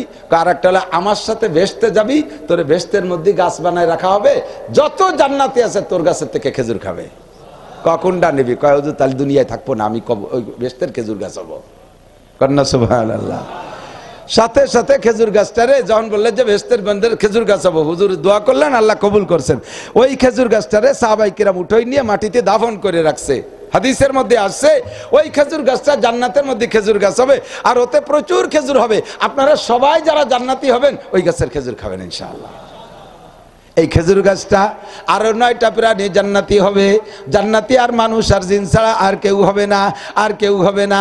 ও দোস্ত, জান্নাতি মানুষ হয়ে দুনিয়া থেকে যাওয়ার জন্য আল্লাহ পাক রব্বুল আলামিন একটা সিলেবাস দিয়েছেন। আইএ বিএমএ পাশ করলে জান্নাতি হব এমন কোনো হাদিস নাই, বিসিএস পাশ করলে জান্নাতি হব এমন কোনো হাদিস নাই। কথা বলেন ঠিক কি ঠিক না? অবিরাম ইংলিশে কথা বলতে পারলে জান্নাতি হব এমন কোনো নজির নাই। ডিসিএস পিওসিটিও হইতে পারলে জান্নাতের সার্টিফিকেট এমন কোনো সনদ নাই। একটা সার্টিফিকেট আছে, ওই সার্টিফিকেটে আপনি জান্নাতি হবেন। সার্টিফিকেট হলো ইমানদার। মোমেন হয়ে যাইতে পারলে আপনি জান্নাতি হবেন, মুত্তাকি হয়ে যাইতে পারলে আপনি জান্নাতি হবেন, পরহেজগার হয়ে জান্নাতি মরতে পারলে আপনি জান্নাতি হবেন। আল্লাহ পাক বলেন নেককার হয়ে মরতে পারলে তুমি জান্নাতি হবা। আদাতুল ইবাদিয়া সালিহিন মালা আইনুন রাআত ওয়ালা উযুনুন সামিয়াত ওয়ালা খাতারা আলা কলবি বাশার। আল্লাহ পাক নিজেই বলেন হাদিসে কুদসি, আমি আমার নেককার ইমানদার পরহেজগার, এদিক আমি আমার নেককার ইমানদার পরহেজগার নেক আমল করনেওয়ালা বান্দাদের জন্য তৈরি করে রেখেছি জান্নাতের মধ্যে, তৈরি করে রেখেছি জান্নাতের মধ্যে মালা আইনুন রাআত। এত এত নিয়ামত জীবনে কোনোদিন চোখে দেখো নাই। ওয়ালা উযুনুন সামিয়াত, এত বিস্তার আলোচনা জান্নাতের কেউ কোনোদিন তোমাদের বলে নাই যে শুনে থাকবা। ওয়ালা খাতারা আলা কলবি বাশার। উলামায়ে কিরাম যদি জান্নাতের কিছু বিবরণ বলে তোমার মেনে নিতেও কষ্ট হবে, এমন জান্নাত তোমার জন্য তৈরি করে রেখেছি। এই জান্নাতি প্যাসেঞ্জার হইয়া জান্নাতের সার্টিফিকেট নিয়ে দুনিয়ার থেকে যাইতে হবে। এই যোগ্যতা অর্জন করার জন্য একটা মাত্র সিলেবাস, একটা মাত্র পাঠ্যপুস্তক, একটা মাত্র কোর্স, ওই কোর্সটার নাম হলো আল কোরআন। অন্য কোন সার্টিফিকেটে, অন্য কোন সিলেবাসে আমাকে জান্নাতের সার্টিফিকেট হাতে দিতে পারবে? 30 পারা কোরআন শরীফ, 6666 আয়াত, 114টা সূরার ভিতরে বিন্যাস, অনেক অনেক আলোচনা আসছে।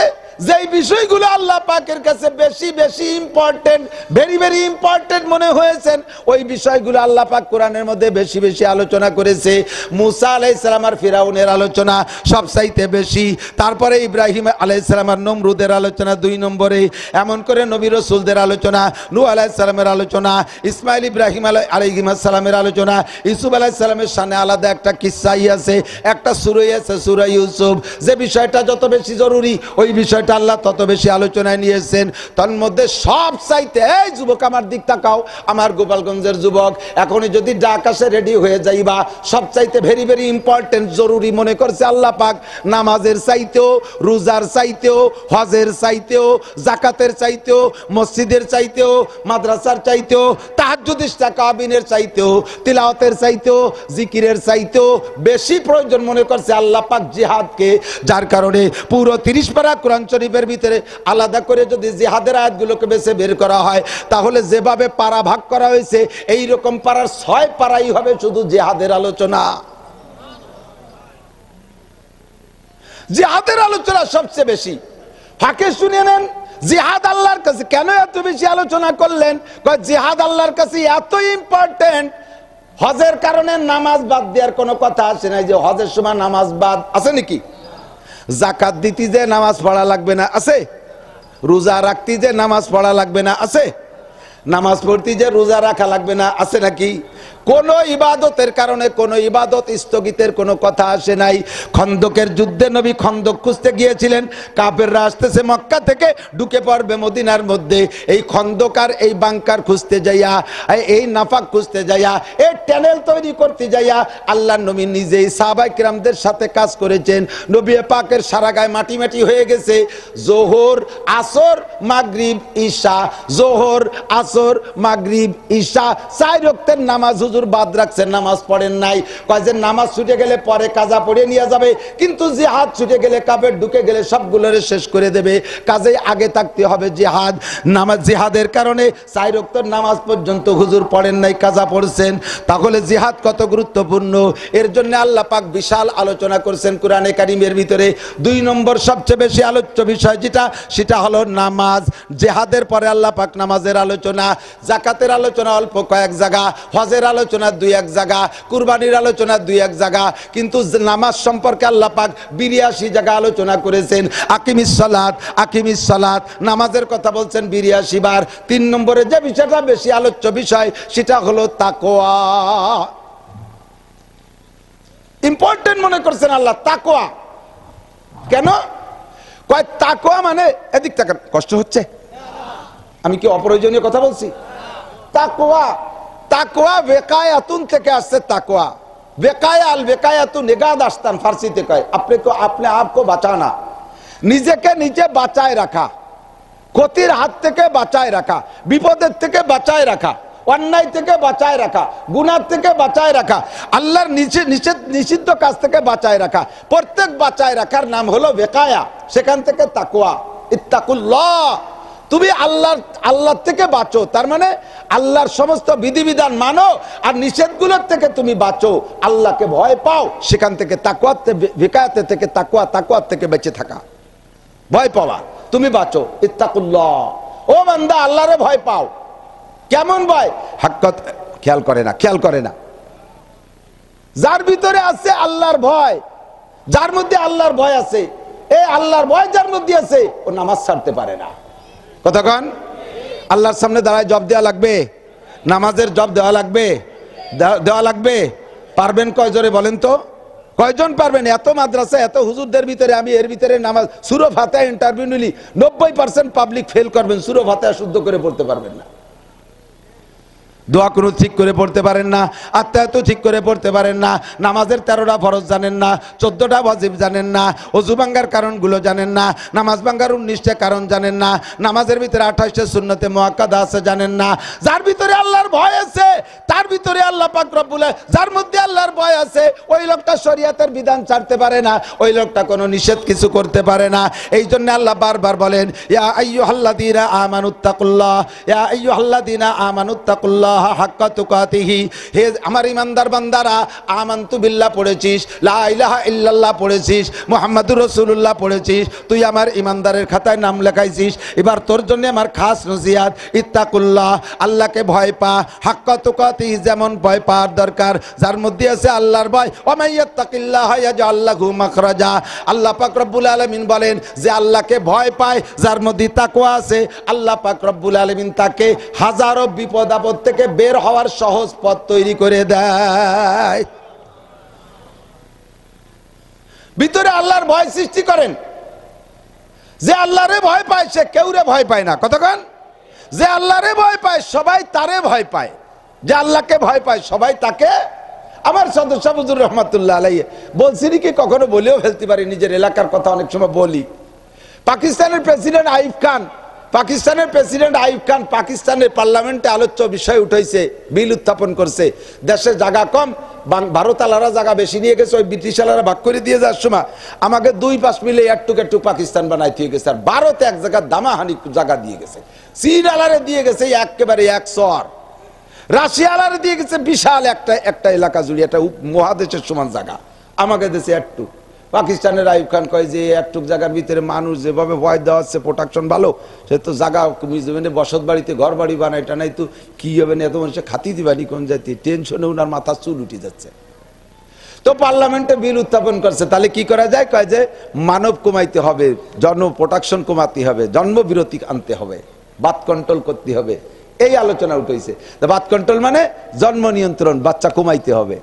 এখন এই বিল উঠাইলে মন্ত্রীরা তো ইমানদারও অনেকে আছে, কয় স্যার এর ভিতরে শরিয়াতের কোনো বিধি নিষেধ আছে নাকি, তা তো বলা যায় না, একটু হুজুরকে কাছে শুনে নিলি কেমন হয়। তো এখন আইয়ুব খান বলতেছে যে হ্যাঁ ঠিক আছে, এটা শোনার দরকার। তো হুজুরকে কাছে শুনবো, কত হুজুরির কাছে শুনবো, হুজুর তো দেশ বইরিয়া।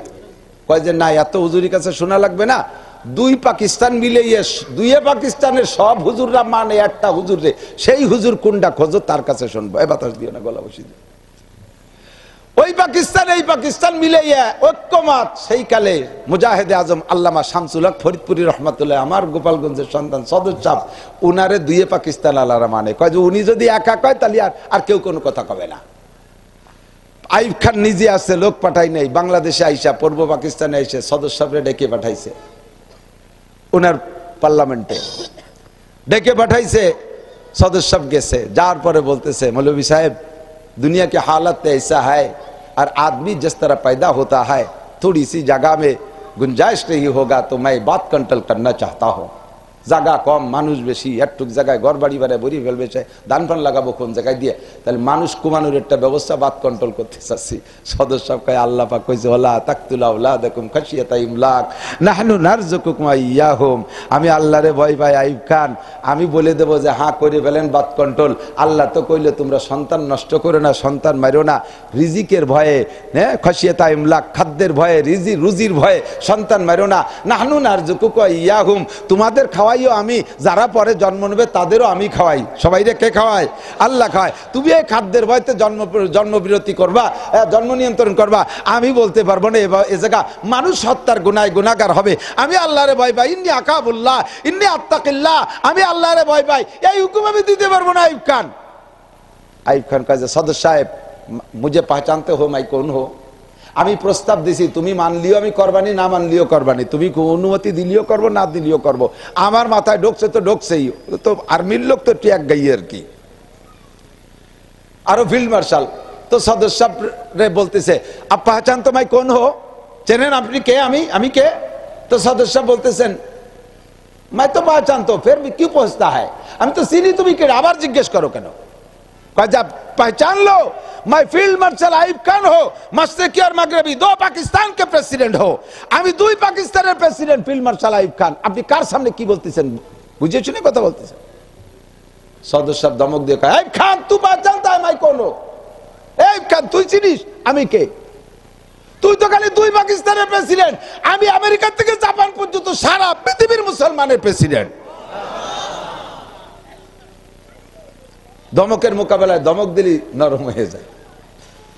आइब खान एके धमके थामिए गेছে कहे जे मौलवी को अपने जगह पर छोड़ दो जा এই গাড়িতে নিয়ে মৌলবীর জায়গায় টানছিস এনে তুই এই লালবাগ মাদ্রাসায় 3 লক্ষ টাকাও দিতে চাইছে 3 লাখ টাকা দেব তখন সদস্য আরো ধমক দিছে মৌলবী আইব খান তুই জানতা है मैं कौन हूं তুই চিনিস আমি কে তুই কি গরু কিনতে আইছিস যে দাম দর ঠিক করে 3 লাখ টাকা দেয়া শামসুল হককে কিনবি আইব খানের সাথে ধমক দিয়ে জিতে আসার কারণে ওনার উপাধি দিয়েছে দুই পাকিস্তান থেকে মুজাহিদে আজম শ্রেষ্ঠ যোদ্ধা আল্লাহু আকবার ওমাই ইয়াত্তাকিল্লাহ যে আল্লাহরে ভয় পায় সে আইব খানরে ভয় পায় না কতক্ষণ গাজার মুসলমানরা ফিলিস্তিনের মুসলমানরা তারা আল্লাহর ভয়ে নামছে বাইতুল মুকদ্দাস হেফাজতের জন্য নামছে তারা আমেরিকারে ভয় পাচ্ছে না ইসরায়েলরে ভয় পাচ্ছে না পশ্চিমে যত আছে 42টা দেশ মিলে একটা সংগঠন তার নাম ন্যাটো শক্তিশালী ন্যাটোর ভিতরে যে কেউ যেতে পারে না এই আমাদের কি বলা হয় মধ্যপ্রাচ্যের শুধু তুরস্ক আছে যেরকম শক্তিশালী অস্ত্রওয়ালা যারা তাদেরকে মিলে একটা সংগঠন তার নাম ন্যাটো এই ন্যাটো বাহিনীরও ভয় পাচ্ছে না সব মিলে একদল হয়ে গেছে আল্লাহর রহমতে ভয় পাই নাই আফগানি মৌলবীরা তারা ন্যাটোরে ভয় পাই নাই ন্যাটোরে নেটা বেটা করে ছেড়িয়ে দিয়েছে গলায় সিরা স্যান্ডেল দিয়ে মালা ভাঙাতে আমেরিকা আলাদেরকে বিদায় দিয়েছে কথা বলেন ঠিক কি ঠিক না ভয় পাবো কাকে আল্লাহরে ভয় পালি লাভ কি আল্লাহ কয় ইন্না আকরামাকুম ইনদাল্লাহি আতকাকুম তোমাদের মধ্যে সবচাইতে দামি কে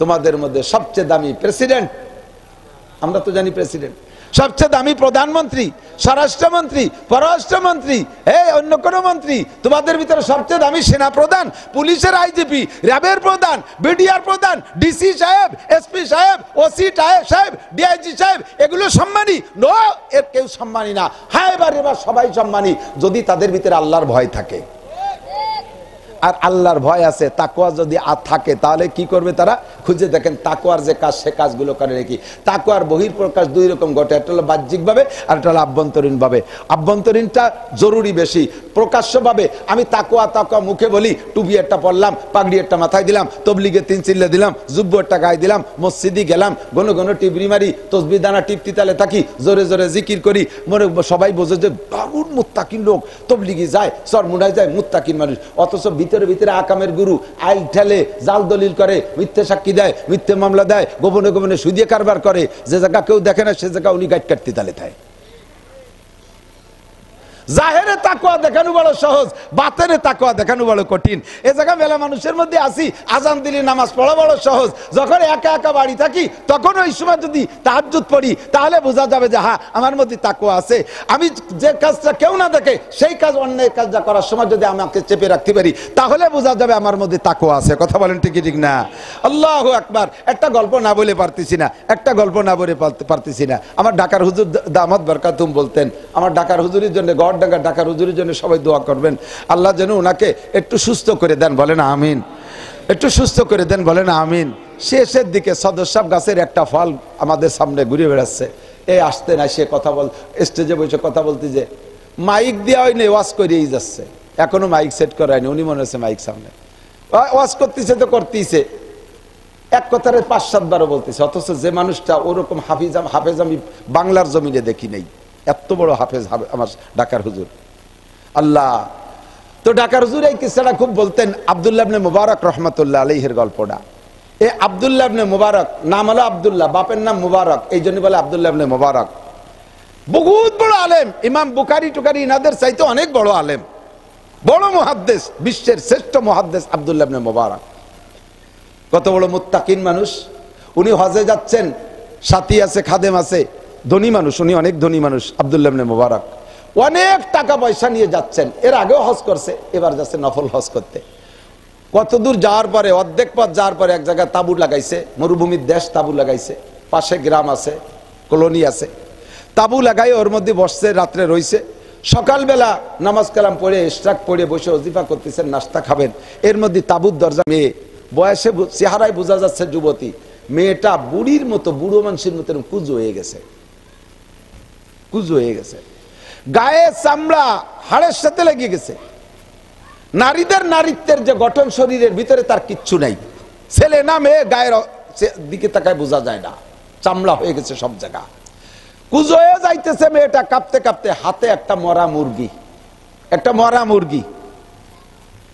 তো আব্দুল্লাহ ইবনে মুবারক খাদেমরে বলে, যাও তো মেয়েটার কাছে যে জিজ্ঞেস করে তো মরা মুরগি নেই কে। যাই জিজ্ঞেস করছে, বোন একটু দাঁড়াও। দাঁড়াইছে, তো জিজ্ঞেস করছে, তো কথা বলার শক্তি নাই, একেবারে পাখির বাচ্চার মতো চিউ চিউ করে বলতেছে, ভিতরে তো শক্তি নাই। তো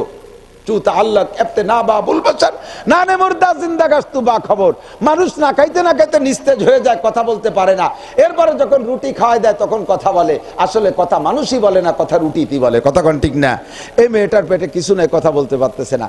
তো তার ভিতরে ফিসফিস করে বলতেছে, পারিবারিক অবস্থা একান্ত খারাপ, আমার কলোনি ধরে এরকম অভাবী সবাই, আমাদের রাজা আমাদের পর জুলুম অত্যাচার করে, আমাদের কোনো আয়ের সোর্স নাই, ইনকামের কোনো ব্যবস্থা নাই, পয়সা থাকলেও তাদের কিনে খাওয়ার মতো কোনো আসবাবপত্র নাই, আর আমার ফ্যামিলিতে কিচ্ছুই নাই। আমার আব্বা মা বিছানে পড়ে গেছে, ছোট দুইটা ভাই বোন, তারা কাঁপতেছে, কখন মরে কখন বাঁচে, না খাইতে না খাইতে।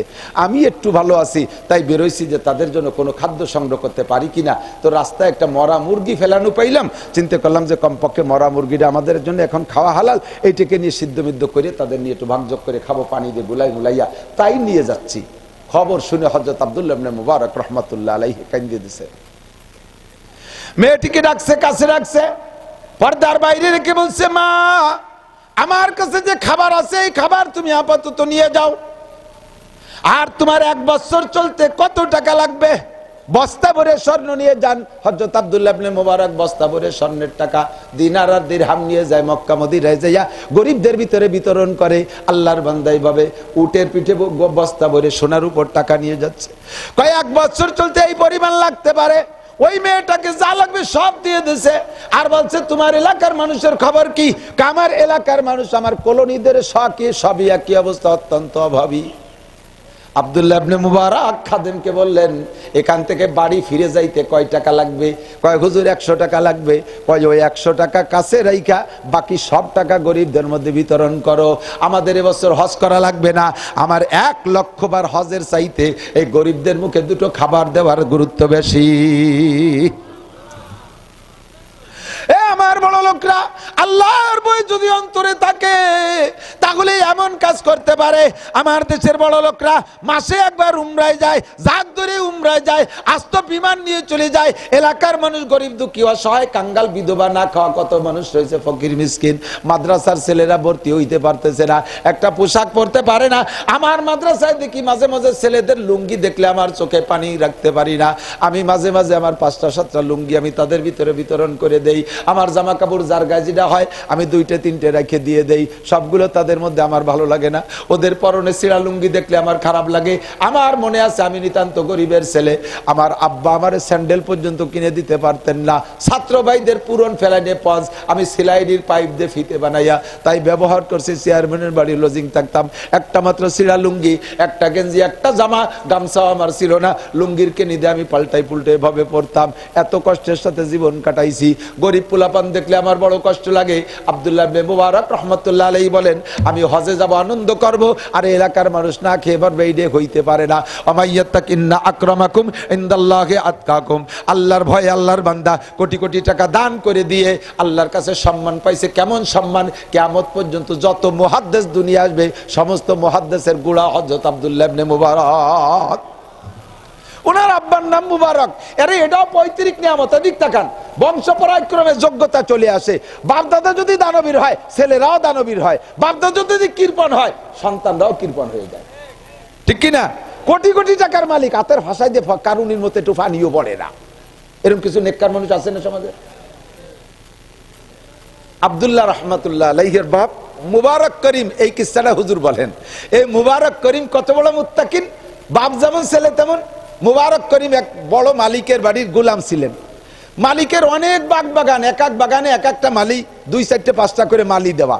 মালিরা যা করে সব জায়গায় করে, আগাগোড়া সব জায়গায় করে, 2 নম্বরই 9 নম্বরই 6 নম্বরই। কিন্তু মুবারক করিম আনারের বাগানের মালি বানাইছে। এর তাকওয়া, এত পরহেজগারি, এত ভালো মানুষ যে মুবারক করিমের মালিক জীবনেও কোনোদিন মুবারক করিমের বাগান দেখতে যায় না, তদন্তে যায় না। ওনার পর বিশ্বাস আছে ফল ফ্রুট বিক্রি করে টাকা সময় মতো পাঠায় দেয়। তো 20 বছর একটানা মুবারক করিম ছেলেবেলা থেকে ছোট থাকতে 7-8 বছর বয়সের থেকে মালিকের বাগান পাহারাদারি করে, গোলাম বাচ্চা হিসেবে কিনছে। তো 20 বছর পরে মালিক একদিন ইচ্ছা করছে যে বাগানগুলো ঘুরিয়ে দেখি, পরিদর্শনে গেছে, দেখে টেকে লাস্টে গেছে মুবারক করিমের বাগানে, যে বলছে মুবারক সব বাগানে গেছি দেখছি সবই ভালো, তবে তোমার বাগানটা বেশি ভালো লাগতেছে। যার বাগানেই গেছি সেই আমারে তার বাগানের ভালো ফলটা খাওয়াইছে, কেউ খেজুর বাগান, কেউ আপেল বাগান, কেউ পেয়ারা বাগান, যে যার বাগান সে তার ভালোটা খাওয়াইছে, তোমার বাগানের তো আমার একটা ভালো আনার খাও। মুবারক করিম যাইয়া গাছের থেকে বড় লাল টকটকে নিখুঁত একটা আনার মনে করছে এইটাই সবচেয়ে ভালো হবে, ওইটা পাড়িয়ে নিয়ে খুলে দানাগুলো প্লেটে করে মালিক রে দিয়েছে। মালিক দুটিয়ে দানা মুখি দিয়ে টকে চোখের পানি ছেড়ে দিয়েছে। মুবারক রে ধমক দিয়েছে, বেটা 20 বছর তোর পর আত্মবিশ্বাস রেখে তোর বাগানে দেখতে আসি না, 20 বছর পর আসছি আর তুই আমার একটু টক আনার খাওয়ালি, আমি বাগানের মালিক, আমার একটা মিঠি আনার খাওয়াবি না? মুবারক করিম কয়, মালিক আমি তো জানি না যে আপনার বাগানের কোন গাছের আনার মিঠি আর কোনটা টক। কি 20 বছর তুই বাগান পরিচর্যা করিস, জানিস রে মিঠি আর টক? কারণ আমি তো খাই না, তা জানবো কি রে? খাইস রে কে? আপনি কি আমার খাইতে কইছেন? আপনি তো আমার পাহারা দিতে কইছেন। আর তা পড়িয়ে যায় যেটা গাছেতে পড়িয়ে যায় তা তো আর আমি দাবিতে রাখি না, তাও তো খাতি পারিস। তাও তো বলেন নাই যে গাছেরটা খাইতে পড়িয়ে যাটা খাইস, তা তো কর নাই তো। আমি কে জায়গা থাকি, তুই খালি দেখে কিনা? কয় যে আপনি দেখেন না, আপনারও মালিক যে, আনারেরও মালিক যে, আমারও মালিক যে, সে তো দেখে। জোরে কন্যা আল্লাহু আকবার।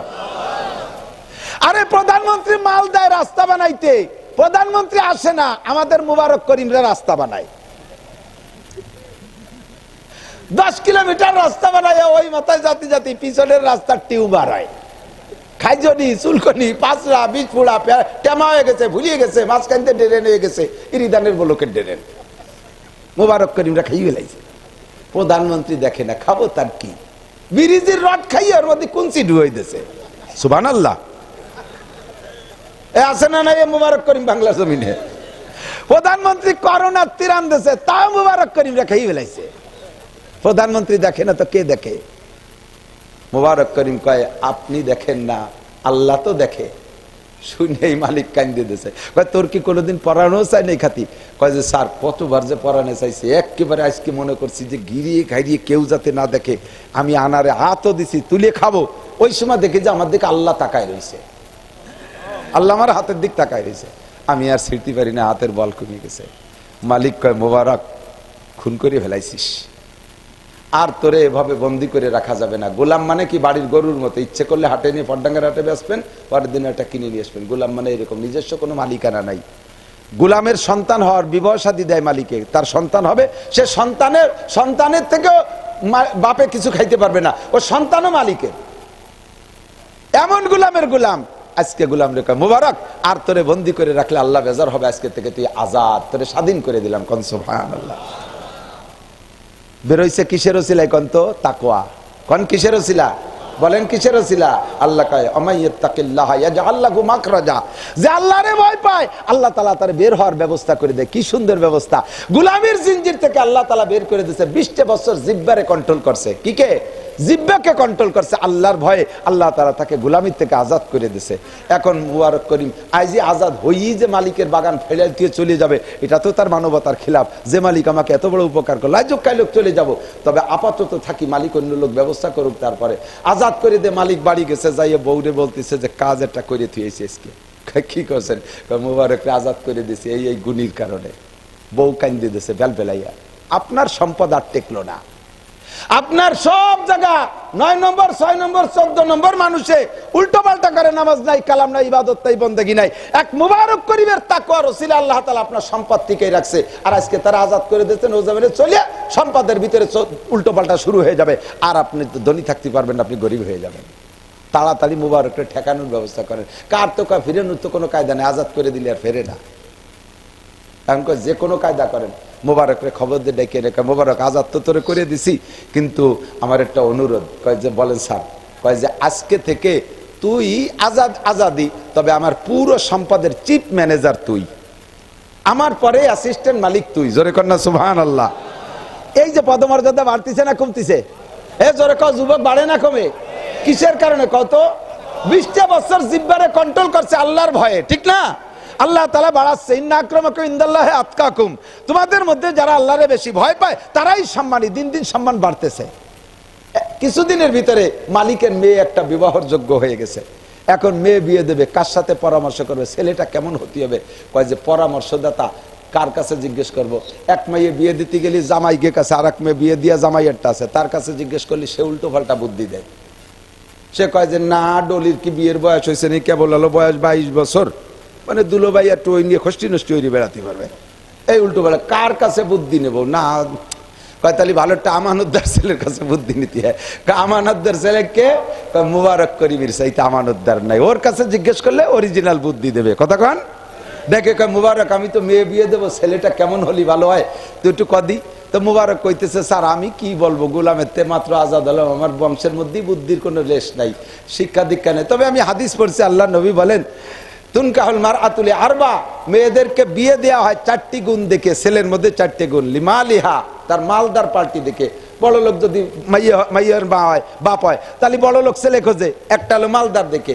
আলি হাসাবিহা, ভালো বংশ দেখে বিয়ে দিতে পারলে একটু গুরুত্ব বাড়ে, একটা ইজ্জত বাড়ে। ওয়ালি জামালিহা, রূপ দেখে, রূপের ভক্ত আছে, রূপের ভক্ত সবাই। ওয়ালি দিনহা, 4 নম্বর হলো দিনদার দেখে।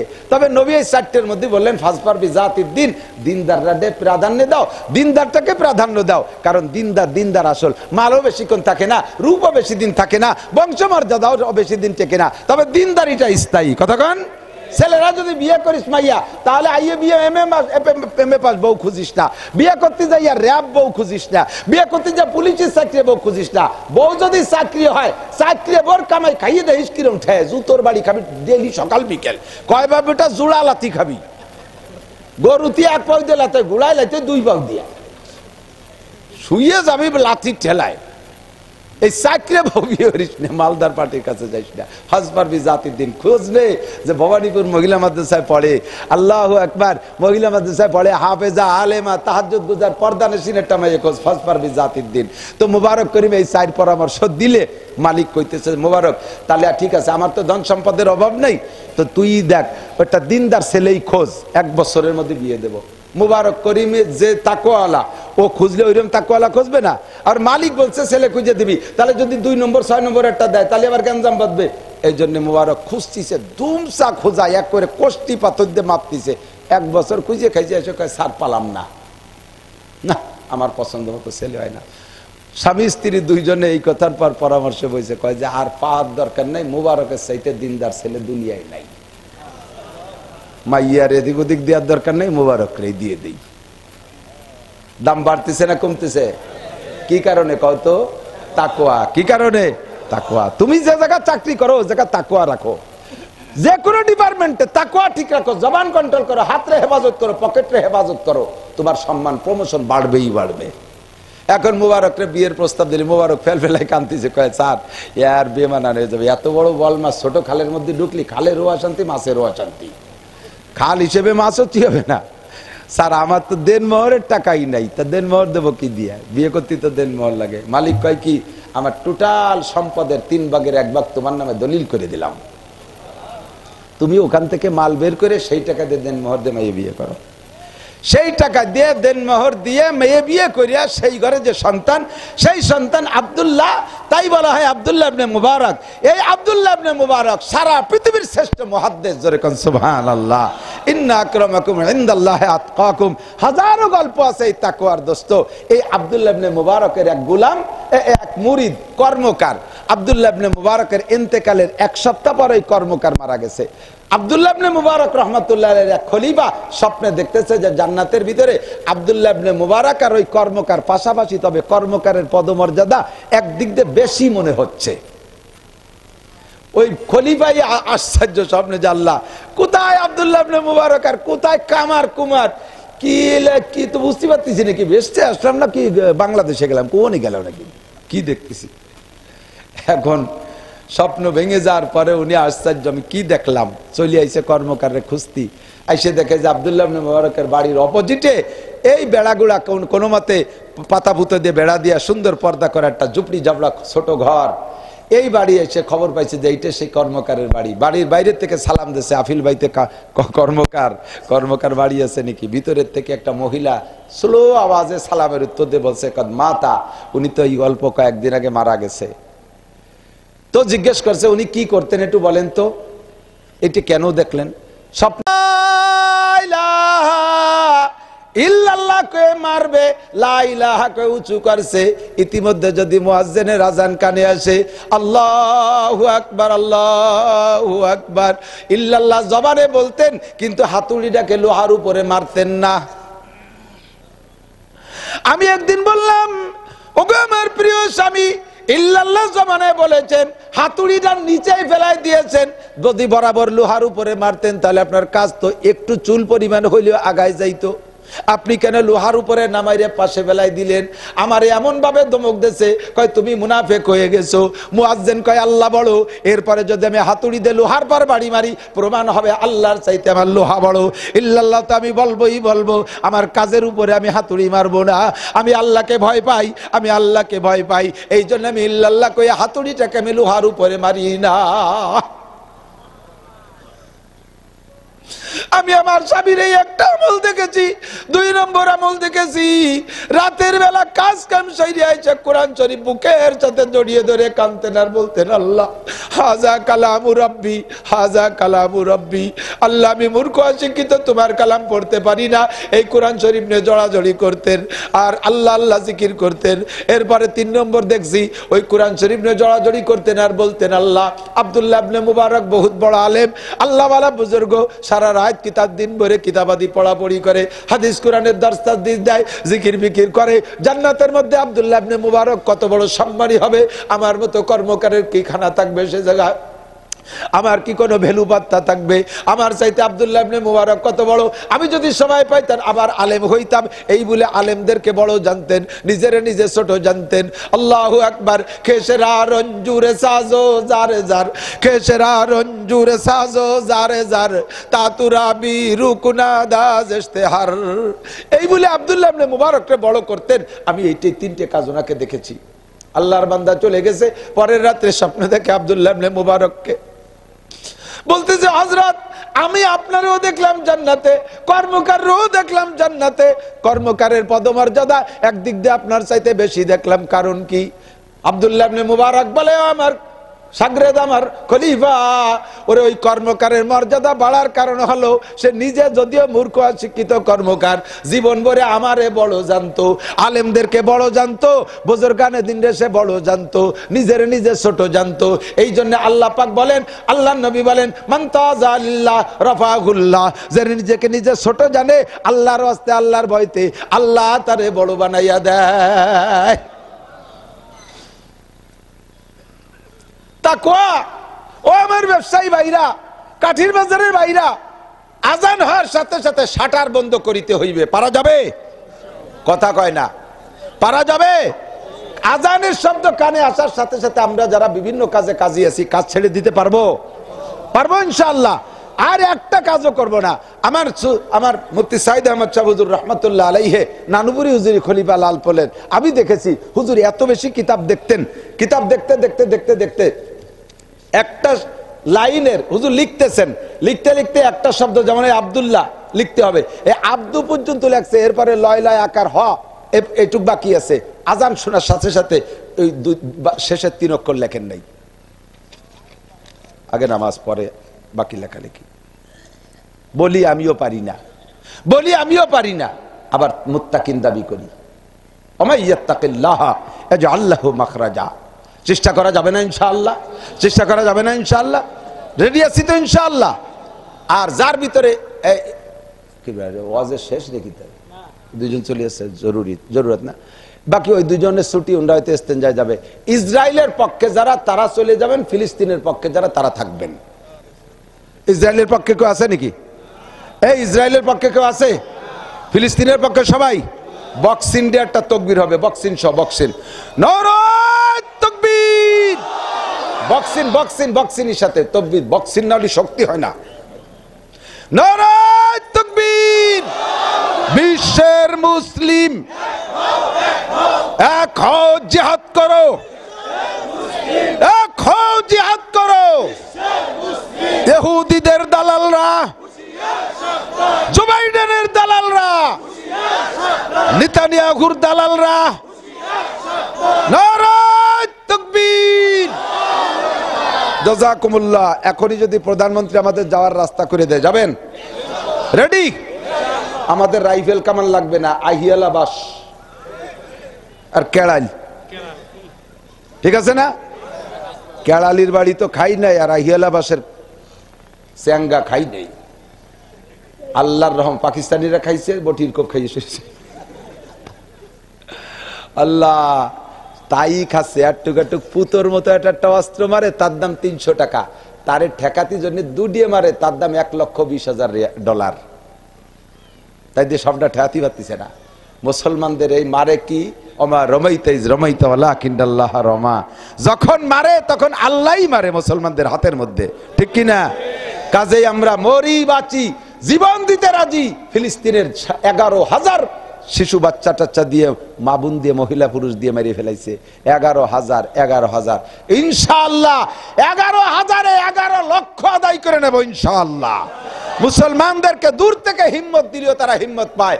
গাজার মুসলমানরা অল্প কয়েকজন মানুষ এই সামান্য ভাঙ্গাচোরা অস্ত্র নিয়ে এত হিম্মত কেন? সারা পৃথিবীর থেকে বর্তমানে গাজার পক্ষে, ফিলিস্তিনের পক্ষে। ইহুদিরা পর্যন্ত তাদের পক্ষ দিচ্ছে। ইহুদিরা পর্যন্ত, দুঃখের বিষয় খালি আমাদের হিন্দু ভাইরা ইসরায়েলের পক্ষে। এই আমাকে ইন্ডিয়ান দাদা বাবু নরেন্দ্র কি যেন মোদি মদ খাইয়ে মোদি হয়ে গেছে, উনি গেছে ইসরায়েলের পক্ষে। চিন্তা করতে পারেন, দালালি করে কয়। তো যারা ফিলিস্তিনের পক্ষে, ফিলিস্তিন তো দূরে, আমাদের এই মাদ্রাসাটা দাঁড়ে, এখানে আল্লাহর দিনের আলোচনা হয়, কোরআন কিতাব পড়াপড়ি হয়, আপনাদেরই মাদ্রাসা। ফিলিস্তিনের জন্য টাকা চাইলে দিতে সবাই রাজি, দেবেনও, যখন চাইবো ইনশাল্লাহ দেবেন। দেবেন না ইনশাল্লাহ? আমরা টাকা পাঠাবো ইনশাল্লাহ। গাজার মুসলমানদের জন্য টাকা পাঠাবো, তারা ওষুধ খাবে না, ভাত পাবে না, রুটি পাবে না, আর আমরা বাড়ি 3 বেলা খাবো। তা হবে কেন? আমরা 2 ওয়াক্ত না খেয়ে থেকে সেই টাকা হলিও পাঠাই দেবো। রাজি না ইনশাআল্লাহ?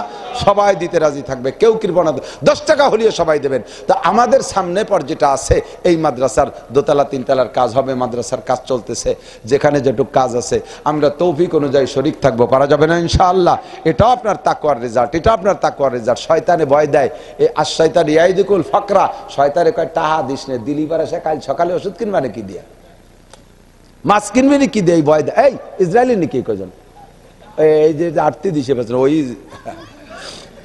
ওরে যাইতে দেন, প্রতিবন্ধী, অসুস্থ, ও বাইরে যাবে, অসুস্থ মানুষ। তো আমরা তৌফিক অনুযায়ী কোনো আল্লাহর বান্দা থাকলে, আমি কালেকশন করতে পারি না, কালেকশনের রজও করি না, আমি আমার রজ আমার কায়দায় যা মাথায় আসে তাই কই। সেইভাবেই বললাম, মোহাব্বতের সাথে আপনাদের প্রতিষ্ঠান মাদ্রাসা আছে বিধায় আমি আসছি। আর তো হাজার মাহফিল, এখন তো লোকালে মাহফিল করার সুযোগ আমার নাই। তারপরে মাদ্রাসা আর এলাকার ভিতরে। আর আরেকটা বিষয় হলো, আমি গোপালগঞ্জের মাহফিল পাইলে বাইরের মাহফিল করতে চাই না। আপনাদের এলাকায় দিয়ে ওয়াজ করে গেলে বিটিরাও তো ওয়াজ শুনতেছে, আপনারা তো শুনতেছেন।